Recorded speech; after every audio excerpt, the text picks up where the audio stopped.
আল্লাহ তাআলা এটা বিধান নির্ধারণ করে দিয়েছি নূহের জন্য, হে নবী আপনাকেও এই নির্দেশ দিয়েছি।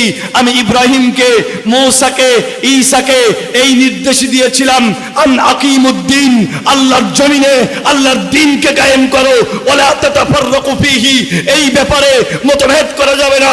দুঃখ লাগে আজ বাংলার মানুষেরা আমিন জোরে বলা, আস্তে বলা নিয়ে মতভেদ করে, কিন্তু আল্লাহর জমিনে আল্লাহর কোরআনের আইন চলে না। এই ব্যাপারে মুসলমানের মাথা আজকে একটুকু খাটে না, এই ব্যাপারে মুসলমানের চিন্তা নাই। যারা বলে হুজুর এই যুগে আর কোরআনের হাত কাটার আইন চলে না, হুজুর এই যুগে আর কোরআনের জিনার শাস্তি কায়েম করার আইন চলে না, এই যুগে আর কোরআন দিয়ে রাষ্ট্র চলতে পারে না, এই যুগে আর খেলাফত চলে না, তারা এই কথা বলে। আল্লাহর কসম, এই কথা যদি বলে সে কোরআনে বিশ্বাস করে না, সে ইমানদার নয়। এই জমিন যার আইন চলবে তা। يا أيها الذين آمنوا اتقوا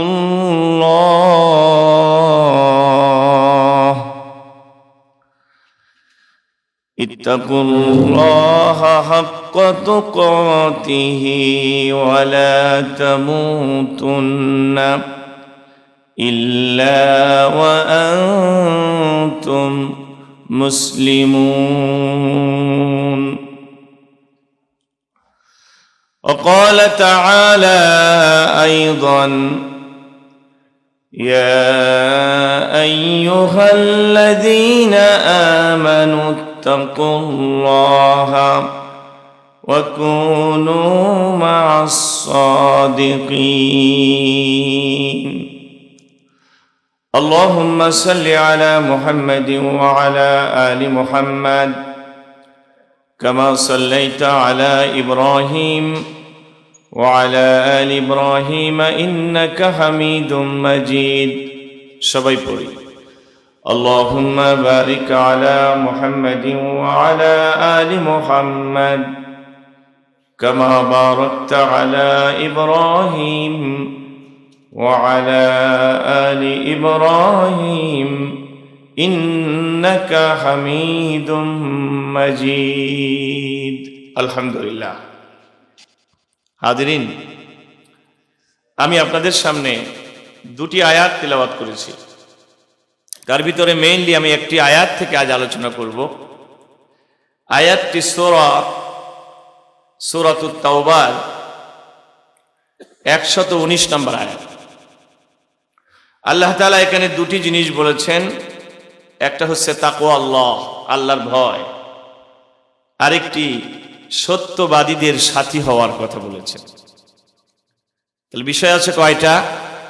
দুইটি।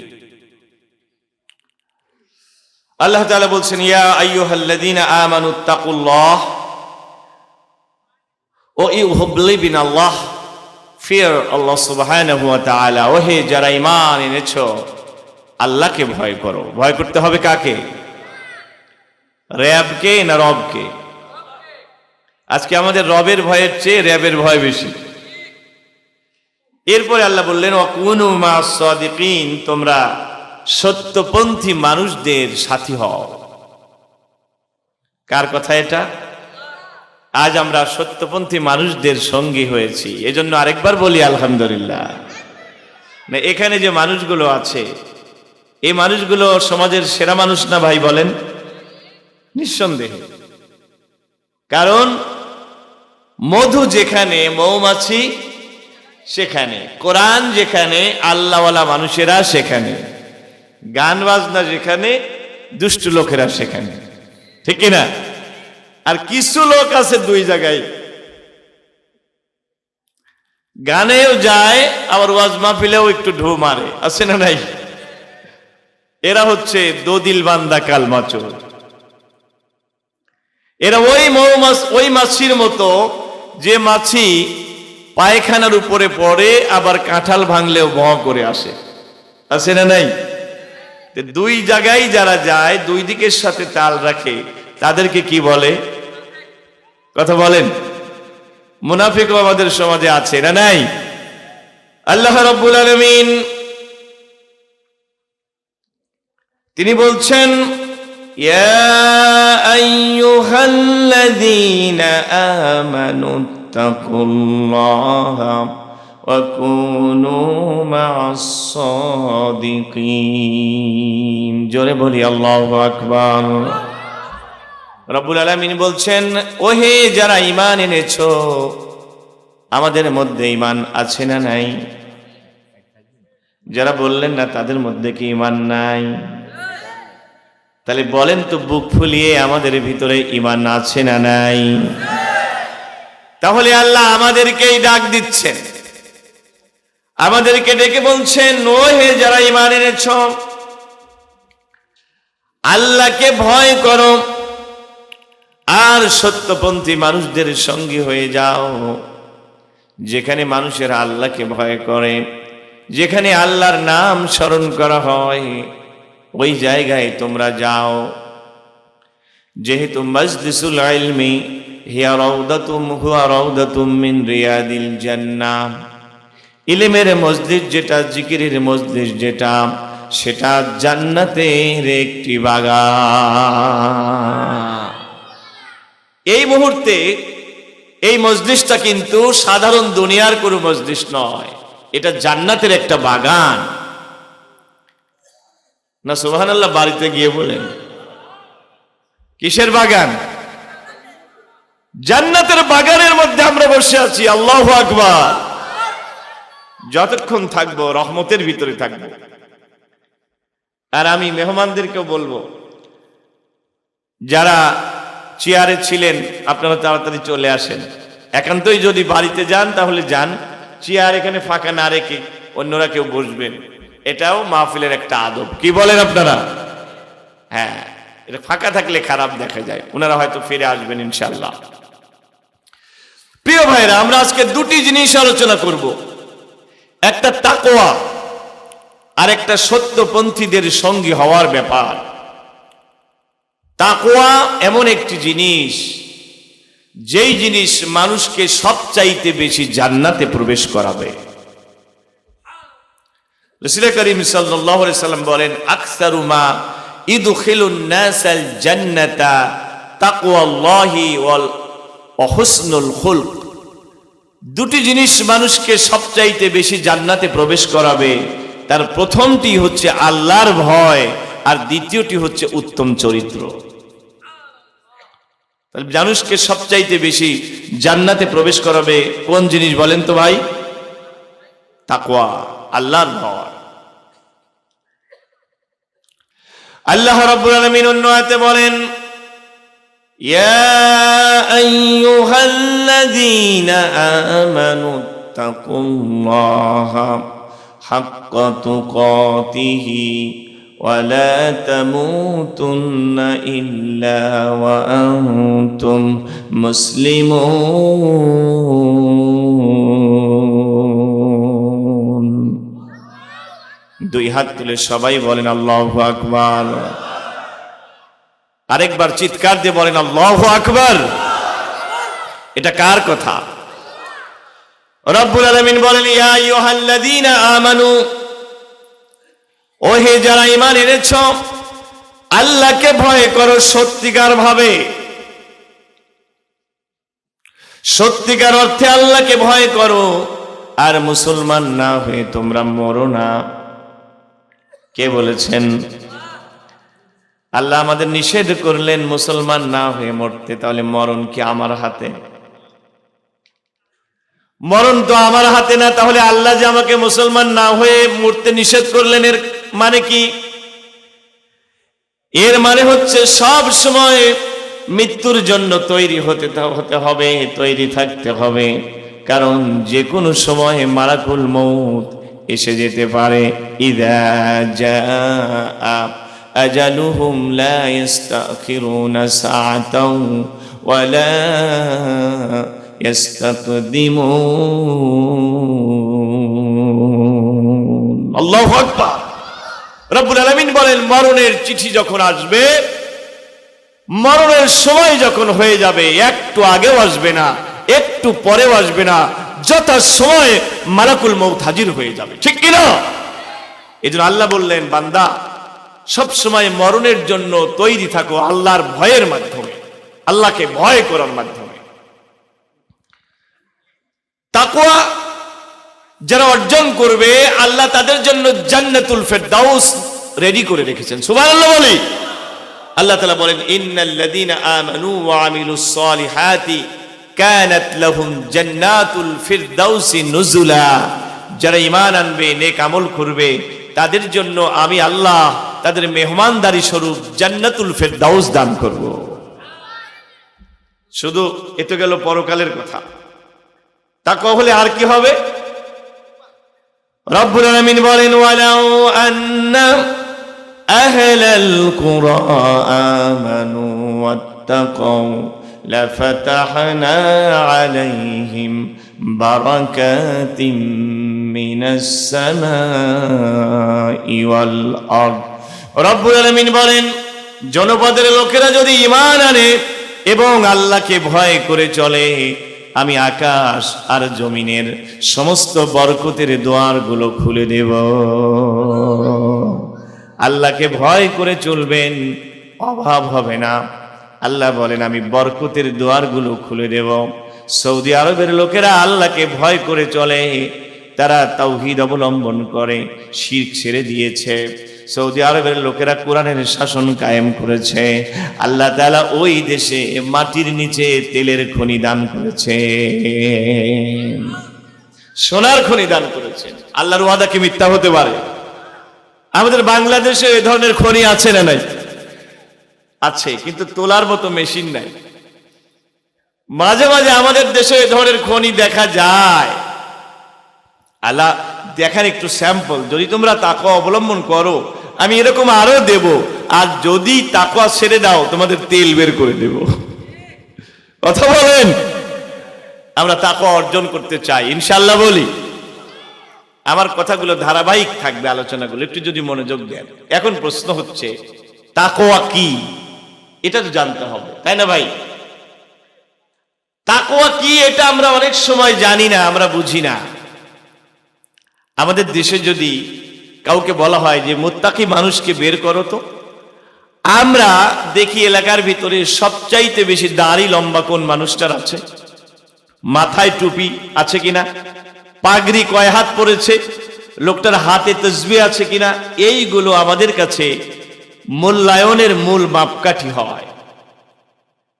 কিন্তু দেখা যায় আমাদের দেশে এমনও দাড়িওয়ালা আছে যে সুদ খায় না, নাই? এমনও দাড়িওয়ালা আছে যে শয়তানের পক্ষে স্লোগান দেয়। এমনও টুপিওয়ালা আছে যেই টুপিওয়ালা কয় আমি নামাজ রোজা করি, তবে আমি কোনো ইসলামী দল করি না, আমি ওই অমুক দল করি, যেই দলের এজেন্ডার ভিতরে কোরআন সুন্নাহকে বাস্তবায়ন করার মতো কোনো এজেন্ডা নাই। কথা বলেন না ঠিক কিনা?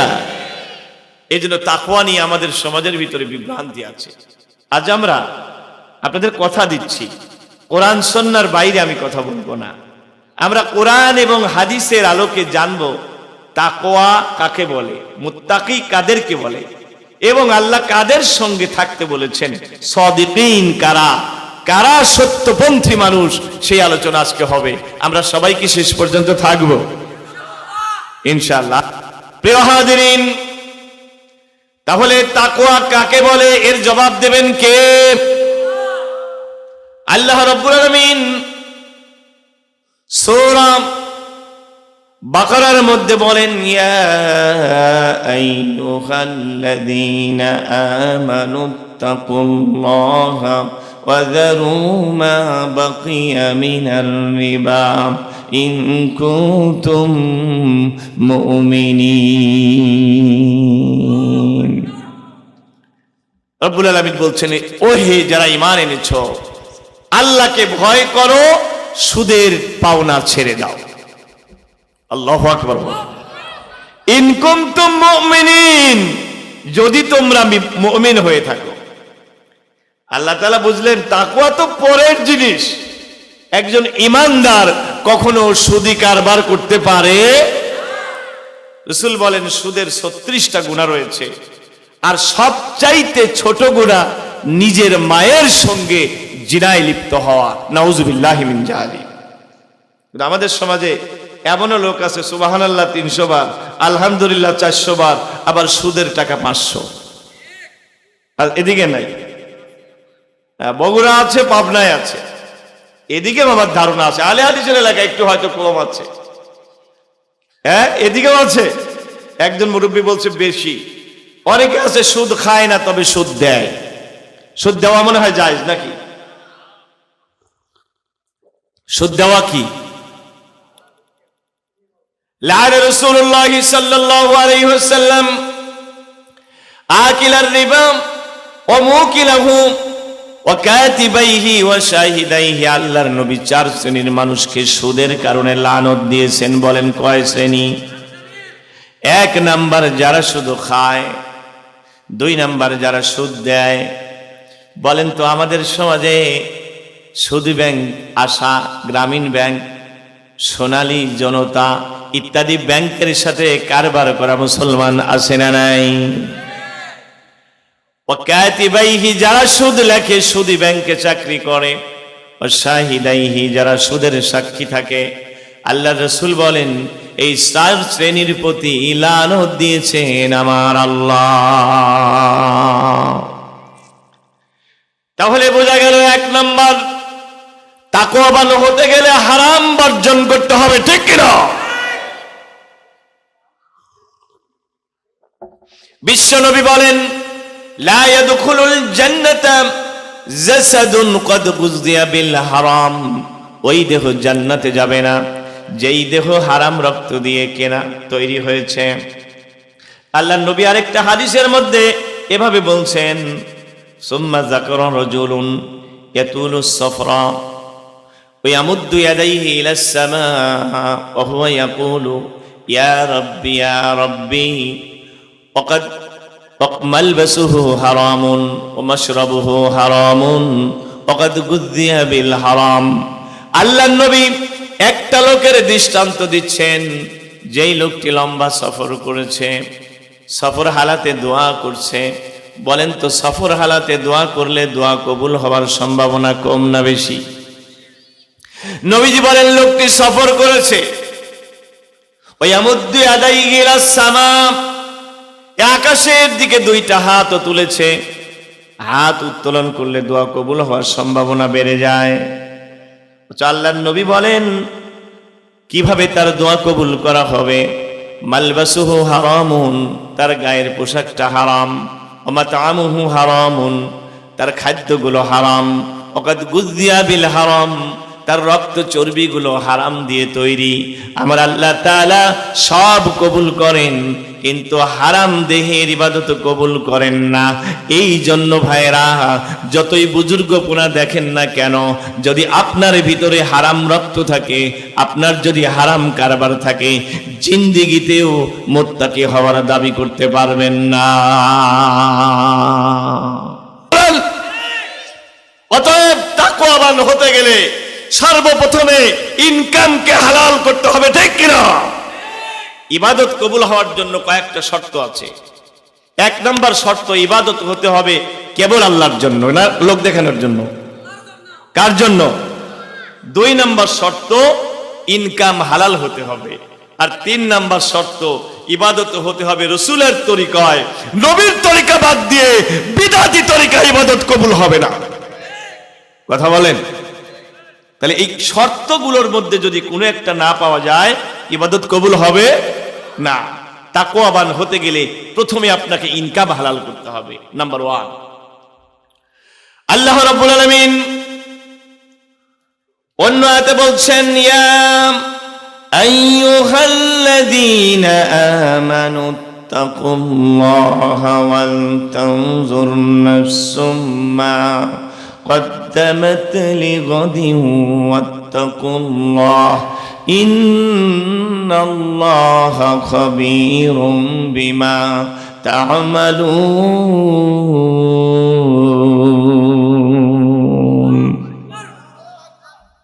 সবাই বলে না কেন? না আমার এখানে সবাইকে প্রাণবন্ত থাকা লাগবে, রাতের ব্যাপার তো সবাই বলেন না আল্লাহু আকবার। কথাটা কার? আল্লাহ বলছেন ওহে যারা ঈমান এনেছো, ইত্তাকুল্লাহ, আল্লাহকে ভয় করো, ওয়ালতানজুর নাফসুম মা কদ্দামাত লিগাদ, প্রতিটা আত্মার চিন্তা করা দরকার আগামী কালের জন্য সে কি প্রেরণ করেছে। যার দিলের ভিতরে পরকালের চিন্তা যত বেশি, তার ভিতরে আল্লাহর ভয় তত বেশি, ঠিক না? পরকালের চিন্তা যার অন্তরে নাই, তার মধ্যে আল্লাহর ভয় কম। হযরত আলীকে প্রশ্ন করা হলো, ইয়া আলী মা হুয়া তাকওয়া, বলো তো তাকওয়া কি? তিনি বললেন, তাকওয়া চারটি জিনিসের নাম। বলেন কয়টা? চারটা। ওকে ওয়াজ কিন্তু মুখস্থ করে যেতে হবে। কয়টা? জোর হলো না।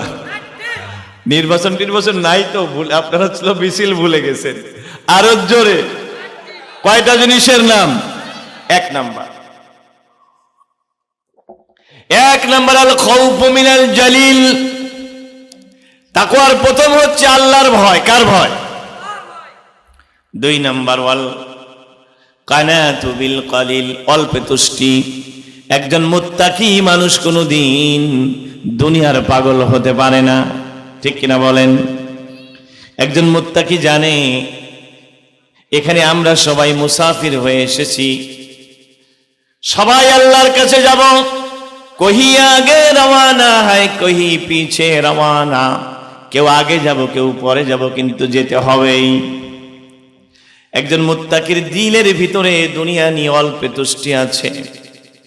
যেমন আমার ইঞ্জিনিয়ার মহোদয়, আমি শুনেই তো আপ্লুত হয়ে গেলাম, আমাদের আলেমদের আজকে এত বড় দিল নাই। তার বিশাল ইনকাম এই মাদ্রাসার জন্য খরচ করেন। জোরে বলেন আল্লাহু আকবার। তার মানে ওনার ভিতরে দুনিয়ায় বড় হওয়ার চিন্তা, গাড়ি বাড়ি করার চিন্তা হয়তো কম আছে, ঠিক কিনা? কারণ এই দুনিয়ার প্রেমে যারা পড়েছে, নবীজি বলেন ওই পেট কোনোদিন পূর্ণ হবে না যতক্ষণ কবরের মাটি না যাবে। আল্লাহর নবী বলেন, নবীর সাহাবী হযরতে আলী বলেন, অল্পে তুষ্টি যার অন্তরের ভিতরে আছে, ওই লোকটার মধ্যে তাকওয়া আছে। তিন নাম্বার ওয়াল আমালু বিত্তানজিল, আল্লাহর কোরআনকে যারা আমল করে তাদের ভিতরে তাকওয়া তত বেশি। আর চার নাম্বার ওয়াল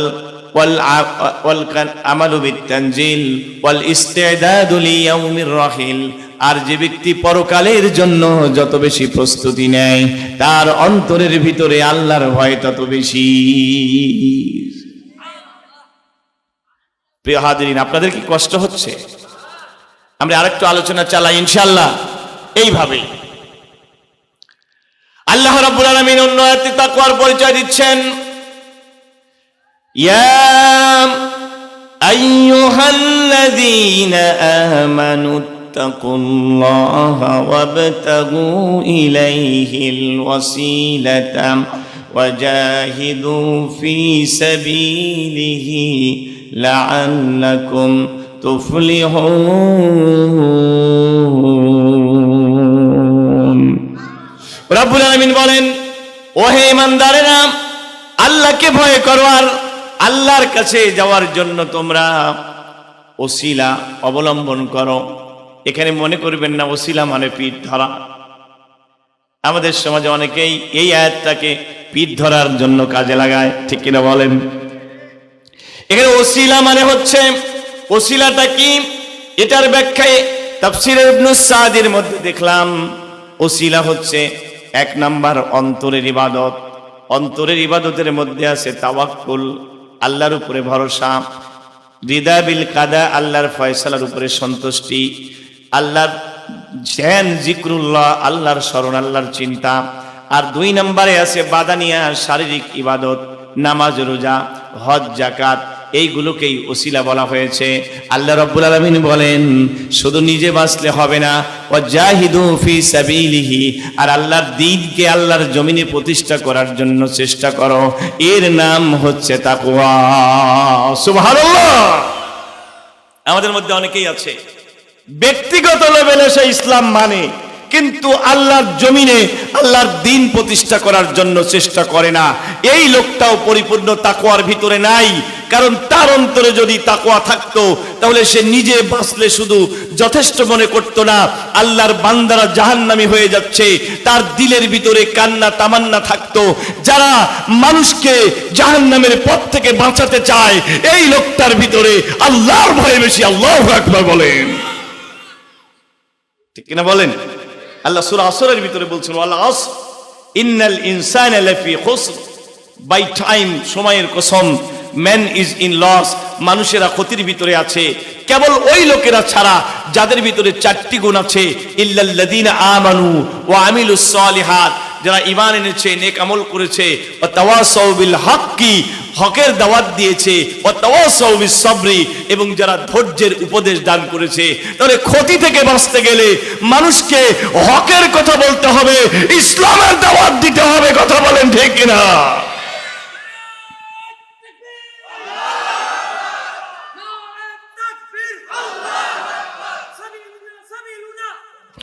আল জিহাদ লিল্লাহি তাকবীর, আল্লাহ কবুল করেন, বলি আমিন। সুতরাং দিলের ভিতরে জিহাদি তামান্না, জিহাদি জজবা না থাকলে সে মুত্তাকি হতে পারবে না। মুমিন কি ধরাসা? কথা বলেন। মুমিন শুধুমাত্র হযরতে আবু বকরের অনুসারী নয়, মুমিন ওমরের অনুসারী। আবু বকর রাদিয়াল্লাহু তাআলা আনহু ছিলেন একটু নরম প্রকৃতির, আর হযরতে ওমর ছিলেন কাফিরদের জন্য অত্যন্ত কঠোর। ঠিক কিনা? ইসলামের ভিতরে দুটো চরিত্রই থাকতে হবে, এগুলো হচ্ছে তাকওয়ার পরিচয়। প্রিয় হাজিরিন, তাকওয়ার পরিচয় আরো অন্য আয়াতে আছে, আমি ওদিকে যেতে চাই না। আমি শুধু মুত্তাকির পরিচয় দান করতে গিয়ে 3 জায়গার 3টি আয়াত তেলাওয়াত করব। তাকওয়া তো আমরা জানলাম, এবার মুত্তাকি কাকে বলে সেটাও তো জানতে হবে। ঠিক কিনা বলেন? যার ভিতরে তাকওয়া আছে তাকেই বলে মুত্তাকি। কিন্তু এই মুত্তাকি কারা, পরিচয় আমরা কারো কাছ থেকে নেব না, পরিচয় নেব আমরা আল্লাহর কাছ থেকে। আল্লাহ রাব্বুল আলামিন সূরাতুল বাকারার প্রথমেই বলেন, আলিফ লাম মিম যালিকাল কিতাবু লা রাইবা ফিহি হুদাল লিল মুত্তাকিন। রব্বুল আলামিন বলছেন আলিফ লাম মিম, এটার অর্থ জানেন আমার আল্লাহ। যালিকাল কিতাবু লা রাইবা ফিহি, এটা এমন একটা কিতাব যেই কিতাবের ভিতরে কোনো সন্দেহ নাই। হুদাল লিল মুত্তাকিন, এটা মুত্তাকিদের জন্য হেদায়েত দানকারী। এবার মুত্তাকি কারা? আল্লাহ এখানে 5টি গুণের কথা বললেন। 1 নাম্বার, আল্লাযীনা ইউমিনুনা বিল গায়ব, যারা না দেখে আল্লাহকে বিশ্বাস করে। সুবহানাল্লাহ। আল্লাহকে কি দেখা যায়? কিন্তু আল্লাহ আছেন না নাই? আল্লাহ আছেন না নাই? আছেন। মানে আল্লাহ বলেন, নাহনু আকরাবু ইলাইহি মিন হাবলিল ওয়ারিদ, আমি তোমার সাহারগের চাইতেও নিকটে। সুবহানাল্লাহ। এই যে সূরা মুজাদালা যারা পড়েছেন, সূরা মুজাদালা অবতীর্ণ হয়েছিল একজন মহিলা সাহাবীর শানে। ওই সাহাবীর নাম হযরতে খাওলা রাদিয়াল্লাহু তাআলা আনহা। এর একটা শানে নুজুল আছে। শানে নুজুল হচ্ছে, হযরতে খাওলা রাদিয়াল্লাহু তাআলা আনহার স্বামী বলেছিলেন যে আনতাকা উম্মি, তুমি আমার মায়ের মতো। স্ত্রীকে বলেছিলেন তুমি আমার মায়ের মতো। এটাকে আরবিতে বলা হয় জিহার, জিহার করা। তো জাহিলি যুগের নিয়ম ছিল, কোন স্বামী যদি স্ত্রীকে মায়ের সাথে তুলনা করত, মায়ের পিঠের সাথে স্ত্রীর পিঠকে তুলনা করত, মায়ের মুখের সাথে স্ত্রীর মুখকে তুলনা করত, তাহলে সে তালাক হয়ে যেত। এটাকে জিহার বলে। তো হযরতে খাওলার স্বামী তিনি এরকম কথা বলে ফেললেন। বলার পরে তিনি তো আফসোস করতে লাগলেন, আমার স্ত্রী তো তালাক হয়ে গেল। হযরতে খাওলা বলেন, না, এতটুকু কারণে স্ত্রী তালাক হবে, আমার আল্লাহ এতটা নিষ্ঠুর নন। জোরে বলেন আল্লাহু আকবার। তিনি বলেন, আমি নবীর কাছে যাব। নবীজির কাছে তিনি চলে আসলেন। নবীজিকে তিনি বললেন, ইয়া রাসূলুল্লাহ, আমার স্বামী তো এই কথা বলেছে, আমার মনে হয় আমার আল্লাহ এই কারণে আমার স্বামী থেকে আমাকে বিচ্ছেদ করবেন না। কিন্তু আল্লাহর নবী তো ওহী ছাড়া কোনো কথা বলেন না। মা ইয়ানতিকু আনিল হাওয়া ইন হুয়া ইল্লা ওয়াহয়ুন ইউহা, আমার নবী তো বানিয়ে কোনো কথা বলবেন না। নবী আমার কোনো কথার উত্তর দিচ্ছেন না। হযরতে খাওলা বারবার নবীর সাথে বাদানুবাদ করছেন ফিসফিস আওয়াজে। হযরতে নবীর সাথে এই কথা যখন ফিসফিস ফিসফিস আওয়াজে বলছেন, আল্লাহ রাব্বুল আলামিন সপ্ত আকাশ থেকে কোরআনের আয়াত নাজিল করে বলে দিলেন, কদ সামিয়াল্লাহু কওলাল্লাতী তুজাদিলুকা ফি যাওজিহা ওয়া তাশতাকি ইলাল্লাহ। আল্লাহ ওই মহিলার কথা শুনেছেন যেই মহিলা, হে নবী, আপনার সাথে ফিসফিস করে বাদানুবাদ করতেছিল। আমি আল্লাহ বলে দিলাম, এখন থেকে কেউ যদি নিজের স্ত্রীকে মায়ের সাথে তুলনা করে তাহলে সে আর তালাক হবে না। চিৎকার দিয়ে বলেন আল্লাহু আকবার। হযরত উম্মুল মুমিনিন আয়েশা সিদ্দিকা রাদিয়াল্লাহু তাআলা আনহা বলেন, ওই খাওলা রাদিয়াল্লাহু তাআলা আনহা যখন নবীর সঙ্গে কথা বলতেছিল ফিসফিস আওয়াজে, আমি উম্মুল মুমিনিন ঘরে থাকার পরেও তাদের দুজনের কথা শুনতে পাচ্ছিলাম না, কিন্তু আল্লাহ সুবহানাহু ওয়া তাআলা সপ্ত আকাশ থেকে তার কথা শুনে কোরআনের আয়াত নাজিল করে দিলেন। কথা বোঝেন নাই? আয়েশা বলেন যে আমি ঘরের মধ্যে থেকে শুনতে পাচ্ছিলাম না তারা কি কথা বলে, কিন্তু সপ্ত আকাশ থেকে আল্লাহ সুবহানাহু ওয়া তাআলা তার বক্তব্য শুনলেন এবং কোরআনের আয়াত নাজিল করেন। চিৎকার দিয়ে বলেন আল্লাহু আকবার।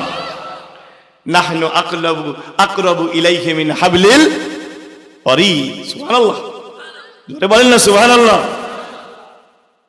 প্রিয় হাজিরিন, মুত্তাকির প্রথম পরিচয়, মুত্তাকি গায়েবের প্রতি ঈমান আনবে, গায়েবের প্রতি বিশ্বাস করবে। গভীর রজনীতে আমিরুল মুমিনিন হযরত ওমর মদিনার রাস্তা দিয়ে চলছেন। মানুষের দুঃখ দেখার জন্য ওমরের কানে এলো একজন মা এবং তার মেয়ের ভিতরে কথা হচ্ছে। মা তার মেয়েকে ডেকে বলছে, ও মেয়ে, তোমাকে না বলেছিলাম দুধের মধ্যে পানি মিশানোর কথা? মেয়েরে, তুমি তো জানো আমরা গরিব মানুষ, টাকা পয়সার অভাব। তুমি যদি দুধের মধ্যে পানি মিশাতে তাহলে 1 কেজি দুধকে 2 কেজি বানানো যেত। মেয়ে ডেকে বলে, ও মা, তুমি কি জানো না আমিরুল মুমিনিন হযরতে ওমর নিষেধ করেছে? সুবহানাল্লাহ। মেয়ে এই কথা বলেছেন। মা ডাক দিয়ে বলেন, মেয়ে তুমি আসলেই বোকা। এই গভীর রাত্রিতে আমিরুল মুমিনিন ওমর তো দেখতে আসবে না, আমরা দুধে পানি মিশালাম কি মিশালাম না? মেয়ে ডেকে বলে, মা, আমিরুল মুমিনিন ওমর হয়তো দেখতে আসবে না, ওমর ঘুমিয়ে আছে, কিন্তু ওমরের আল্লাহ কিন্তু জেগে আছেন। আল্লাহু লা ইলাহা ইল্লা হুয়াল হাইয়ুল কাইয়্যুম লা তাখুযুহু সিনাতুন ওয়ালা নাওম। সুবহানাল্লাহ, জোরে বলেন না সুবহানাল্লাহ। এই মেয়ের ভিতরে গায়েবের বিশ্বাস আছে না নাই? রব্বুল আলামিন বললেন 2 নাম্বার তাকওয়ার পরিচয়, ইউকিমুনাস সালাম। মুত্তাকির পরিচয়, তারা নামাজ প্রতিষ্ঠা করবে। কিন্তু আমাদের সমাজে অনেকেই আছে বলে, হুজুর নামাজ পড়ি না তাই কি আমার ঈমান পাকা? আছে না নাই? বলেন তো, যার নামাজ নাই তার কি ঈমান আছে? এটা আমার কথা, এটা কি আমার ফতোয়া? এটা ডক্টর মনিরুজ্জামানের ফতোয়া নয়, এটা ইসমাইল আমানুল্লাহ বিন ইসমাইলের ফতোয়া নয়। এই ফতোয়া দিচ্ছেন স্বয়ং মুহাম্মদুর রাসূলুল্লাহ। তিনি বলেন, বাইনাল আবদি ওয়া বাইনাল কুফরি তারকুস সালাহ। মুমিন আর কাফিরের মধ্যে পার্থক্য হচ্ছে নামাজ। যার নামাজ আছে তার ঈমান আছে, যার নামাজ নাই তার ঈমান নাই। তো 2 নাম্বার নামাজ। মুয়াজ্জিন সকালবেলা ডাক দিয়ে বলে গেল, হাইয়া আলাস সালাহ হাইয়া আলাল ফালাহ, আসসালাতু খায়রুম মিনান নাওম। ঘুম থেকে নামাজ উত্তম। এরপরেও যারা বিছানায় ঘুমিয়ে থাকলো, মসজিদে শরীক হতে পারলো না, আল্লাহি তাদের ভিতরে নতুন প্রকৃত ঈমান নাই। নতুন করে তাদেরকে আবার ঈমান আনতে হবে, ঠিক না? 3 নম্বর, ইকুমুনাস সালাহ। মুত্তাকির পরিচয়, মুত্তাকি ওয়ায়ুতুনাজ যাকাত, যাকাত আদায়। ওমিম্মা রাযাকনাহুম ইউনফিকুন, তারা আল্লাহর রাস্তায় খরচ করবে তাদের কষ্টার্জিত মাল থেকে। বখিল কোনোদিন মুত্তাকি হতে পারে না। যে ব্যক্তি নিজের কষ্টার্জিত মালকে আল্লাহর রাস্তায় খরচ করে তার ভিতরে তাকওয়া তত বেশি। সুবহানাল্লাহ। কিন্তু আজ দেখা যায় আমাদের কাছে দিনের জন্য টাকা চাইতে আসলে বারে আমাদের টাকা বের হয় না, ঠিক না? যদি বলি মাদ্রাসার আজকে মাহফিল হচ্ছে, আপনারা সবাই একটু দান করেন, তো অমনি দেখা যায় যে আমাদের 100 টাকাও বের হয় না। ইসলামের জন্য, দাওয়াতের জন্য আপনারা একটু শরীক হন, দেখা যায় 10 টাকা বের করে দেয়, ঠিক কিনা? এটা তাকওয়ার পরিচয় নয়। আল্লাহ বলেন অমিম্মা রাযাকনাহুম ইনফিকুন, তারা তাদের কষ্টার্জিত মাল থেকে আল্লাহর রাস্তায় খরচ করে যারা, তারাই হচ্ছে মুত্তাকি।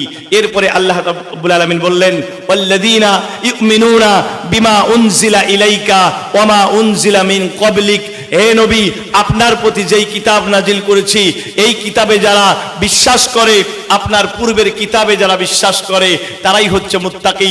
আমাদের সমাজে এমন লোক আছে যারা বলে হুজুর এই যুগে আর কোরআনের হাত কাটার আইন চলে না, হুজুর এই যুগে আর কোরআনের জিনার শাস্তি কায়েম করার আইন চলে না, এই যুগে আর কোরআন দিয়ে রাষ্ট্র চলতে পারে না, এই যুগে আর খেলাফত চলে না।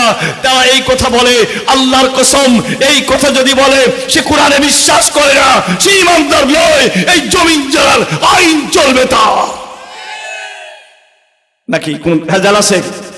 এ কথায় কোনো ভেজাল আছে? জমিন কার? আইন চলবে কার? চলছে কার? হ্যাঁ, এবারে অনেকে বলে আল্লাহ, আল্লাহর আইন আছে এখানে? আল্লাহর আইন কি তৈরি করা ফরজ না সুন্নাত? হ্যাঁ, অনেকে বলে নাই। আজকে আমরা মারামারি করতেছি নবী নূরের তৈরি না মাটির তৈরি, এটা নিয়ে, ঠিক কিনা?